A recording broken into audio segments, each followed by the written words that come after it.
Well, first off, what is wastewater? You guys all know what wastewater is, where it comes from? Because you say wastewater, some people think just, toilet water. But obviously we use water for a lot more things other than that. So, you get up, you have a drink, you have a shower, you go to the bathroom, you brush your teeth, you wash your dishes. All of that has to go somewhere. You don't want it just washing out into the creek. As well as getting water from industries as well. So what you've got coming down into a sewer system is predominantly water. You've also got a lot of solids, you've got nutrients. Obviously you don't want solids going into the creek and waterways. That's going to clog up your natural environment. As environmental students, I'm sure you all appreciate the environment. You don't want nutrients just going out into the creek, because then you get something called eutrophication. I don't know if you guys have heard of that. Yes, we have. I guess that's probably like the first lecture. But yeah, you got carbon, you got phosphorus, you got nitrogen. 3 things that are key for everything to grow. So there's a lot of that in your wastewater. If you just let it go out into the creek, you get microorganisms blooming, growing on that, sucking up the DO in the creek, all your fish die off. In addition, a lot of the nitrogen that you've got in your wastewater is ammonia, which is poisonous to fish. It's pretty much what cyanide is to us, ammonia is to fish. So obviously you don't want that going out into the creek. And then your wastewater's also got a lot of pathogens, viruses and bacteria that cause disease, and you don't want to be discharging that upstream of where kids are playing or people are fishing.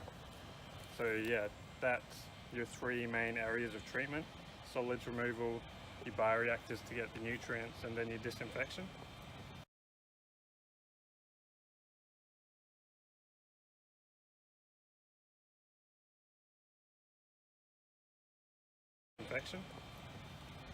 So the first part is the inlet works. This nice big structure over here. You find out a lot of places the plants run downhill. So you've got all the pumping stations out in your sewer collection system. You can see, maybe you can't see it from this angle, when we go around, pipes coming up the hill. So that's pushing the raw sewage in. Comes up into this big concrete structure over here. And then you got 2 main components there. So you got screening. That's the first step in a lot of inlet works, where you take out the big chunky stuff. You got a few different types of screens. So you got bar screens, which are simple like grates that block solids coming through. You got step screens, which are a little bit more complicated, but it's still basically a grate.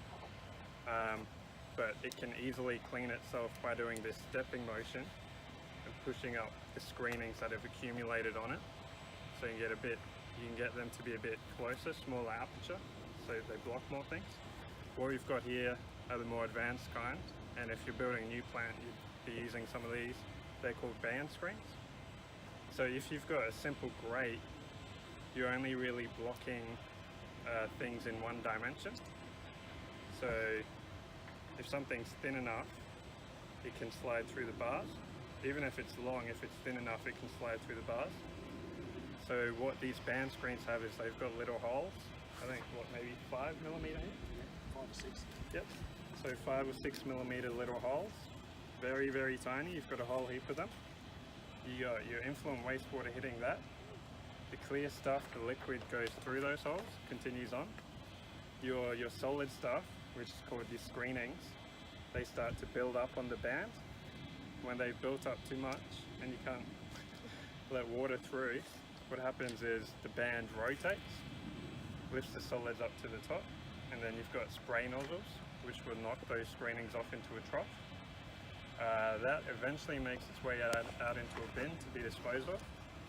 But you find with a lot of things on site, when you're disposing of it, it costs a lot of money to dispose of things. And coming from wastewater, a lot of it's wet.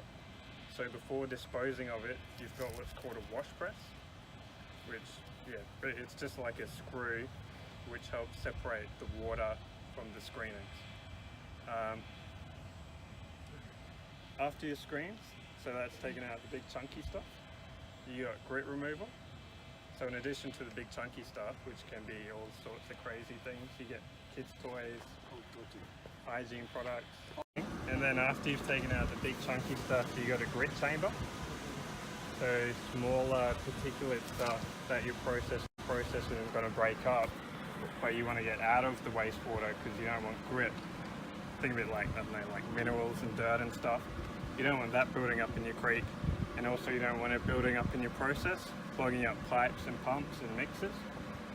So after the screens, you got grit removal. It's two major types. Some of the old ones comes into a big chamber which is kind of shaped like that. You get air shooting in, creating little spirals, I guess. Knocks the grit against the wall, and then the grit can kind of settle out and separate. Newer ones, you have a vortex grit chamber where you got a channel coming in, you got a little circle and then a chamber going out. So the flow goes in, creates its own little vortex. You got a little paddle in there to help the vortex going. And yeah, the grit, which is heavier than wastewater, when it hits the wall, it'll settle out. And again, you de-water that, try to get as much water back, send it to the process, and then the grit comes out and it goes into just normal looking industrial bins to be disposed of in landfill. These big green containers you got here, so a little bit smelly. Maybe not as out of the inlet works. That's where all the smell's coming in. Yeah. Gets sucked out by the screen piping. You got two stages here. So generally we use either activated carbon, which is just carbon which has a lot of pores in it that can retain all your H2S, hydrogen sulfide and other smelly compounds. And you also got biological means of removing it. So there's actual microorganisms that would chew up the H2S. Turns it into elemental sulfur, so just sulfur solids. We got both of them here.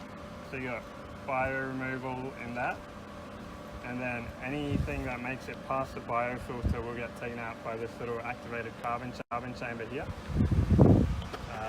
Activated carbon is expensive to replace, that's why it's second.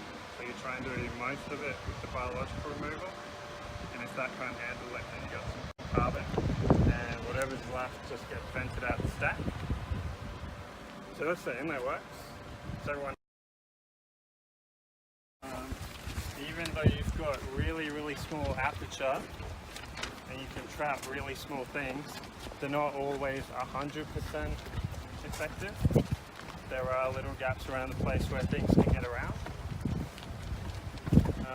And in addition to that, you might have little fibers that make it through the screens, and then when they get inside the plant, they can recombine and make bigger rags, bigger things to screen out. So a lot of plants, you tend to have a second screen here. So this is an example of this step screen. Yeah. The step screen I was talking about earlier, where it's like these grates, and say every second one does a little step to help push the screenings out and help the water keep coming through. But yeah, well, at this point you've hopefully got pretty much all your solids out, and then you move on to the reactors where you've got nutrient removal.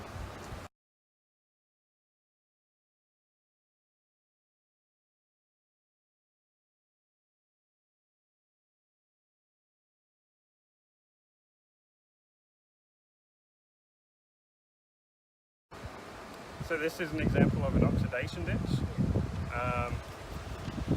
Do you cover reactor configuration? Okay. You find a lot of plants that do nutrient removal, they've got anaerobic zones, which means no oxygen, no nitrate, no sulfate. You got anoxic zones, which mean no oxygen, but can be nitrate, sulfate. And then you've got aerobic zones, which means heaps of oxygen. You get different reactor configurations, different sizes of each respective zones and different orderings and stuff. They're all looking to get different targets based on what your limit is. Here where we've got an oxidation ditch, very big reactor, and you've got alternating aerobic anoxic zones. There's very good nitrogen removal, and because it's so big, kind of helps to buffer out and dilute your incoming flow. So you'll see when we get up there, the flow's moving around quite quickly. It's about 20 to 30 centimeters per second. The stuff that's coming in, when it jumps into the main reactor, it'll get diluted maybe 30-fold. So even if you get a slug of stuff coming through, it's not shooting its way through the reactor. It gets diluted massively. So we'll come up here. This is the anaerobic reactor. Okay. Well, this is going to be a bit confusing because phosphorus removal is kind of confusing. Basically, there's a special organism called PALs, polyphosphate accumulating organism. They got this like two-stage thing to try and get phosphorus out of the system. So in your anaerobic zone, which is what you got with the raw influent coming in, what they'll do is they take COD, carbon from the influent, they use that to make PHB. It's like an energy storage molecule. At the same time as doing that, they use up another energy storage molecule, which is polyphosphate. So they're sort of trading between these two energy storages. You got polyphosphate, you got PHB. In the anaerobic, you make PHB, you lose polyphosphate, just gets dumped into the water. When it comes around into the aerobic zone, it does the opposite. So it uses up all that PHB it's made to get energy, and in doing that it sucks up a lot of phosphorus, and it sucks up more phosphorus than it dumped out in the anaerobic zone. And in addition to that, as part of getting energy, it reproduces. So its little offspring suck up phosphorus as well. Yeah, it's really confusing. If you don't cover phosphorus removal in your course, then don't worry about it, because that's probably the most confusing part of this, phosphorus removal. So you can see after it's come in here, that gate up there is where the RAS comes back. We'll talk about that later. But you've got your influent coming into little zones with mixers, and then it comes around here and it mixes into the main reactor. And now that these guys are gone, we can go around that way and get a better look. Hydraulic retention time, so how long the wastewater spends in the system. Because we're getting about 6 megs coming in. This main part of the reactor is about 10 megs. That channel is about 1 meg. So all up, if you do the maths, it works out, it's about 2 days retention time through the reactor. But that's an average. Because it comes in, you can see the anaerobic zone was pretty small. So it would shoot through that. And then it would go through here, and it would just keep looping around and around and around. But on average, it's 2 days to get from there out the door. So we did the anaerobic zone. That's mainly important for your phosphorus removal. Now you've got the oxidation structure, which does your nitrogen and your carbon. So you can see we got 3 boxes. Underneath these are aerators. So aerators are how you get the air in. Really you want to get oxygen in, but no one's paying for like liquid oxygen tanks. You just take air, which is 21% oxygen or whatever. Two main ways you can get it in. You got diffusers, where you've got blowers, which are kind of like pumps, which suck the air in, and then it fizzes up through diffusers. Or you've got what we have in these boxes, which are like large propeller blades, which sit at the surface of the water, and they churn up the water, and in that churning up and making waves, you get air being sucked into the water. And that's what makes all this turbulence. Now, the good thing about these is that they help mix the liquid at the same time you're doing it. So you get really good contact between your microorganisms and all your nutrients. So these, they're called surface aerators because they're at the surface. They got like a twofold thing, adding the air and mixing. You'll see, even though we got 3 boxes, 2 of them are running. And you'll see... Yeah, sorry, okay. So the influence coming this way, in through that little gap. But in your main body of the reactor, it's constantly going around. So in the 2 days it loops multiple times, or is it just, does it cross each times. multiple? Yeah. Yeah, it goes up, around, big circle, comes down here, does a loop, loop, loop, and then keeps going round and round. And in doing that, it's moving past these aerators, picking up a lot of oxygen and then eventually using up that oxygen and moving into an anoxic zone. So this is, if you remember, for nitrogen removal, you got two steps. You got to aerate the ammonia to get your nitrate, and then you got to put it into an anoxic zone to denitrify. So that's why we got aerate, dead zone, aerate, dead zone. Let's it oxidize the ammonia. Let's it reduce some of the nitrate into nitrogen gas. Then you go past another aerator, it picks up oxygen again, aerates any other ammonia you have, and then after it's done chewing up that oxygen, move into like a dead zone, and all the nitrate you've just created can be denitrified.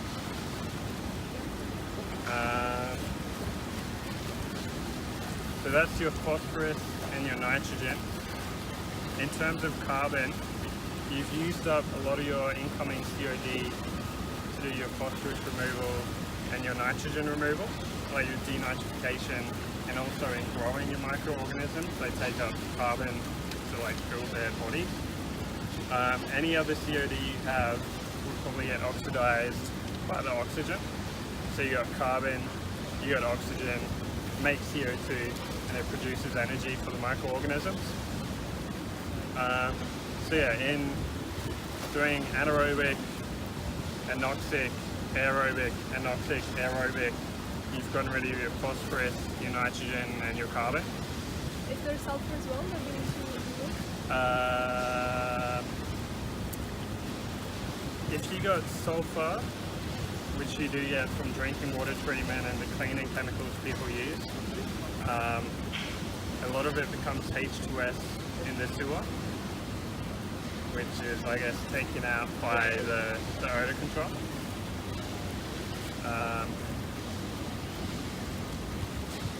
So once you've done your reaction, you've gotten rid of the nutrients. So this is, I mean, it looks pretty gross, but it's being mostly treated now. Obviously, if you put this out to the creek, people wouldn't be too happy about that. And obviously, yeah, like, you've been growing up these bugs to do your treatment, you don't want to just let them wash out. So what happens after this, liquid overflows into that little wee you can see down there. Goes into a pipe underneath the reactor into the secondary settling tanks or secondary clarifiers. So we'll walk down to that now. The only other thing I point out over here is that weird looking contraption there. Any oil and grease that comes in, you're not going to be treating it. You just don't have the microorganisms that treat it. So what happens is it builds up at the surface, you got this air being added, and you make like a foamy scum. So you got like chemical foamy scum forming. You also got some microorganisms which don't settle and mix well. And they make a scum layer on the surface of the water. So all of this gets trapped here, makes its way around there, and then you just scoop it out. Pretty much as simple as that. And then yeah, you end up throwing it away after a few steps. Any questions with the reactor? The capacity of the reactor? Ooh. In terms of people, I think the plant size is like 38,000 or something. So that takes into account how much air you can get in and how much time flow will take to get through the reactor. One other thing I forgot to mention there with phosphorus removal, if you can't get it all out biologically, mainly through your pals, you might have seen a tank over to the far side as well that said alum. Yeah. So it's an aluminium salt. Like you can get aluminium sulfate, aluminium chloride, all these salts that when you dose it into the water, splits up, you get aluminium cation, and that'll bind with anionic phosphate ions, bind together, make a solid aluminium compound that will drop out. So yeah, that's sort of like a second polishing step, that alum that happens in your reactor.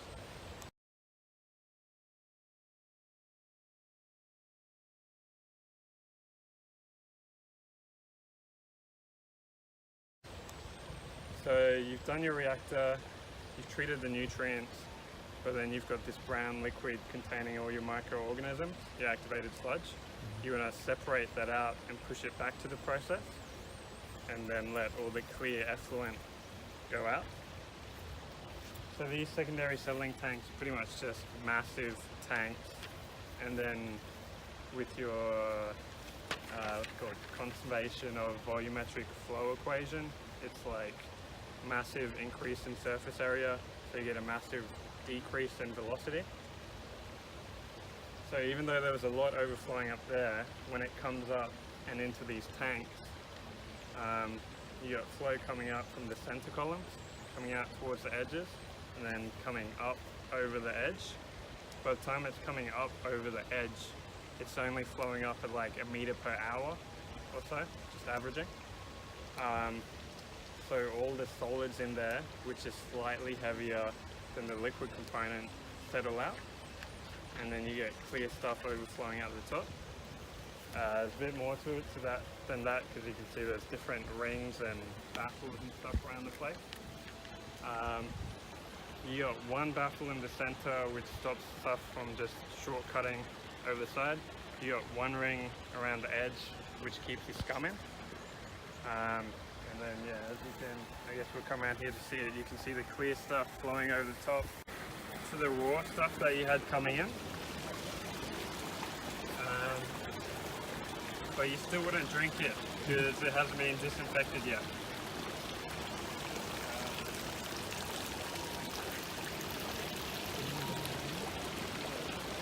You got the reactor, what's coming out of the reactor split 50-50, and the reactors are kind of in parallel.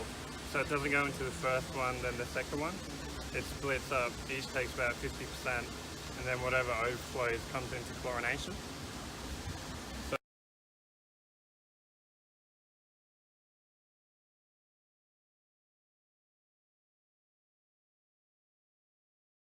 So yeah, we've got to the bottom of the hill.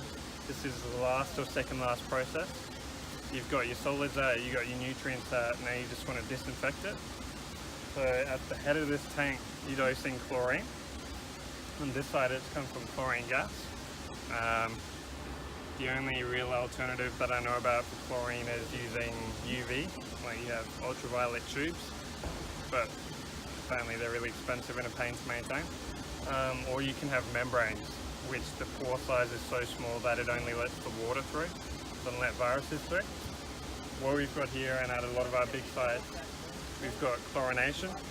So you dose chlorine at the start, and then you've got this long tank which is just holding the liquid for half an hour to an hour to give it time to react and kill off all the bugs before you finally release it.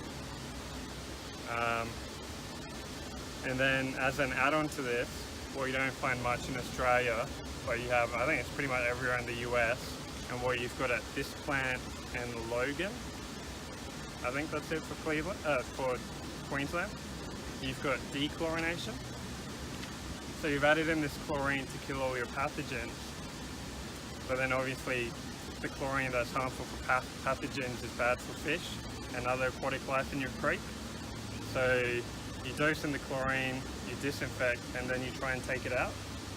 And so how that's done here is you add in something called SPS, sodium bisulfite.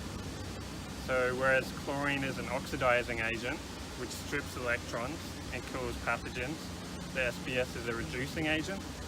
So it's got a lot of free electrons, and the chlorine then reacts with that.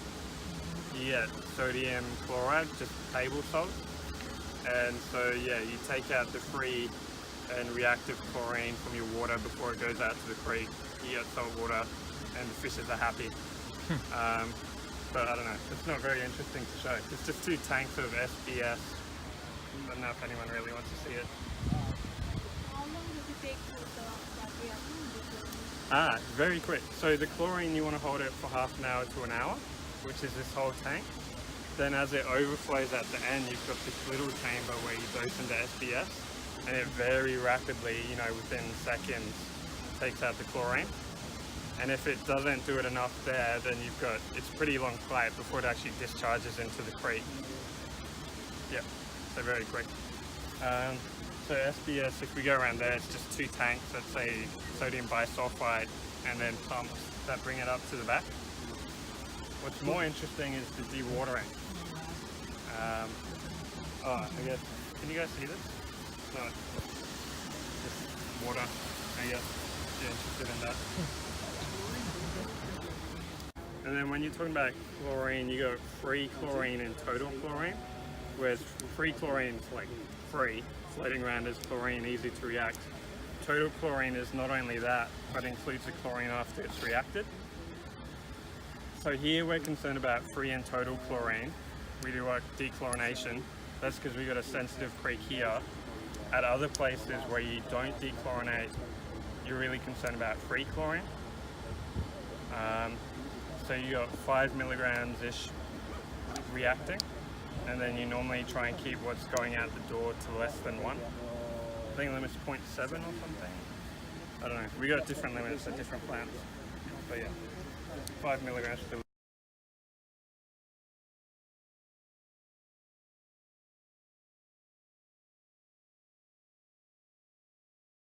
basically you converted, apart from your nitrogen gas, which you bubbled out, and your carbon dioxide, which you bubbled out, a lot of your phosphorus, your nitrogen, and your carbon has gone into making biomass, your activated sludge that we saw mixed up and dissolved into the reactor. If you let that keep growing, growing, you're going to overload your system. You're going to have too much sludge for it to settle out quickly enough in your clarifiers. And you also got other effects. You got something called your sludge age, sludge retention time. It's a biological process, you know, things have growth rates and rates that they're happy to survive at. Generally you want to keep the sludge in the system for about 15 to 20 days to get good nitrogen removal. After that time you want to suck it out of the system. So what you do is you literally suck out some fraction of your reactor volume. Here, to get a 20-day sludge age, which is about what it would be here, you suck out a 20th of your bioreactor volume. So you got all that brown liquid coming down here. You want to dispose of that, but obviously you're not going to pay for like a 20th of that reactor volume to be disposed of as liquid. So you got what's called dewatering, where you try and separate as much of the liquid as you can.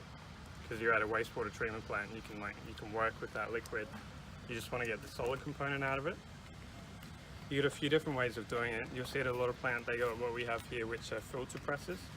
So it's just filter material, clothy type stuff, got little holes in it. And so by both gravity and by smushing that filter material together, you can push the liquid through the cloth, whereas the solids get retained on the cloth. So in going around and around and getting compressed, you force out the water, and then that water, called your filtrate, gets pumped back into the reactor because you can treat that, and then your solids get retained, they get nicely dried. Talking about dryness, what's coming into here is about 0.5% solid, 99.5% water. What you have coming out of this after going round and round will be about 15 to 20% solids, and all the water's being pushed back, and it's called filter cake. It's like this crumbly brown stuff. So after it's been dried out, it goes onto a conveyor belt and into a bin, and that's rich because it's, you know, your microorganisms have sucked up carbon, nitrogen, phosphorus to grow. Used as manure? Yeah, it's like a manure product pretty much. So I think here it gets used for cotton farms. I don't know, but it gets taken from here in trucks. Someone stabilizes it a bit more so it's more friendly to use. And then it's like a fertilizer product for growing cotton out near Toowoomba, I think. How long is the dewatering process? Pretty quick.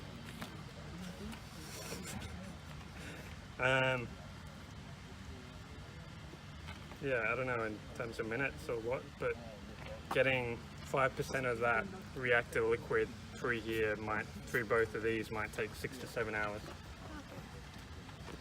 I don't know if that means anything for you.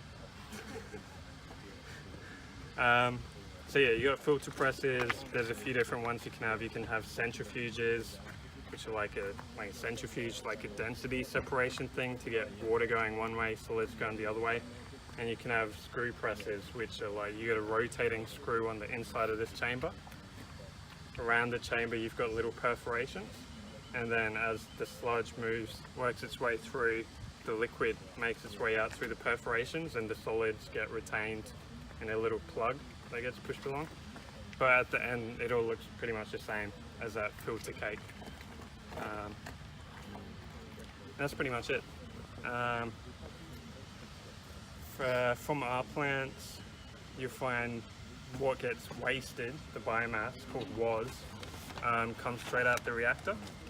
If you go to other plants like QU plants, Queensland Urban Utilities, they tend to favour having it coming out of the clarifiers. If you're sucking out from the bottom of a clarifier, obviously it's had time to thicken up.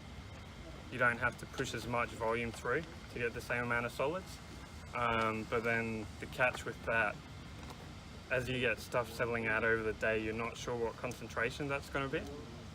So you're not really, if you run for 8 hours at one point, you're going to be wasting a different amount to if you wasted 8 hours at another time of day.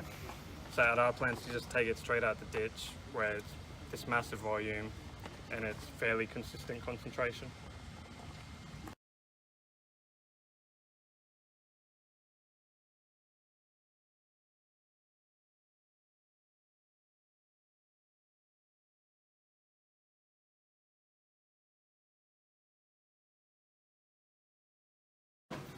So your inlet structure up the front here. Okay. So this is all these are your rising mains coming in, and there's their litres a second. So that's instantaneous flow. Oh, So pump station 141 at the moment is giving us 120 litres a second. influent. Influent in. Okay. So there's your raw coming in your rising Raw mains. water, yeah, raw wastewater. So these are all the pump station feeds, and there's their litres per second as they run. Okay, okay. So they come in, Okay. it goes in through your grit vortex. Okay. So it's through your vortex and it's classified, and you get your grit separated. Yeah. Comes out. They're your band screens Yeah. that do your deragging. You are replaced with the grid screen. Yeah. And then you move, you've got the biotrickle filter that was over there. Yeah. Then you go over into your oxidation ditch. This is which controls the order. Yeah, this is single pass. So this has cubicle units in it that a nutrient lives in it, Yeah, yeah. and it strips the H2S, the sulfides. So that. So the sulfide's removed in the biotrickle filter in a single pass, but what it also does is it has an activated carbon unit, and that just polishes off like your volatile odours and stuff. Volatiles, yeah. So through there, and then it's just dispersed to atmosphere, Okay. vented, Send into the atmosphere. and then This ditch. over to the oxidation ditch, Yeah. where we got anaerobic oxidation ditch, DO control. Okay. The DO control is what tells these VSDs how fast they need to turn. That's what puts the DO in the tank. And then out of the ditch it drops down into the two big round Clarifiers, tanks, yeah. the clarifiers. Yes. And then the clarifiers, the suspended solids settle, Okay. and they settle out, and then we draw out the return, and that goes back to the that header plant. oxidation. Yep, and that's a food source for influent. Okay, okay. So that's why it's RAS, return activated sludge. Yeah, yeah. So we pump them out of both clarifiers, and it goes back. Okay. And then from the clarifiers, Chlorine. it goes to the chlorine contact tank, Yeah. and that's where you do your final disinfection. Disinfect. So that's where we inject chlorine gas and SBS, and that's what knocks out. I just want to know about this sludge squeezing. The belt filter press dewatering, What do you call that? the dewatering. So there they are there. So there it is there. So what happens is out of the oxidation ditch, Yeah. there's a pipe in there, and we draw what's called waste activated sludge. So Waste activated. that's how we do your BNR removal. Because it's BNR, biological nutrient removal, what happens is in your nitrification process, you'll take up your phosphates. Your phosphorus will come up, Okay. and it's trapped up in the nitrate. And then we grab, these guys here would waste about It's really close to that. 400. It gets a liquid polymer injected into it, Polymers. and that's a coagulant, so Okay. it creates a flock. Okay. And then what happens is it gets Squeezes. squeezed through all these, All these. and then the effluent goes back through into the tank, and That is you sent to the farmers. that's what goes out to the farmers. Yeah. Fertilizer. Yep. Yeah, they just turn it into their ground and grow maize and that for the cows and stuff like that. Yeah. So if these guys are wasting 650 kilolitres a day, Okay. that would produce about 15 or 16 ton. Depends upon the flow. Yeah, well, it depends on what their suspended solids are and their sludge age. We try to maintain a balanced sludge age depending on what their solids. So their solids here might, and then they'll calculate off that. These cakes are removed daily. Every day. Every day a truck will come here and take about 16 tonne a day. Solids, total solids, and the rest of it's moisture is in water. Okay. Then you can evaporate it. And then they go out and they just spray it out onto the farms and they just turn it into the soil and then they just grow maize for cattle and stuff like that. So that's how the dewatering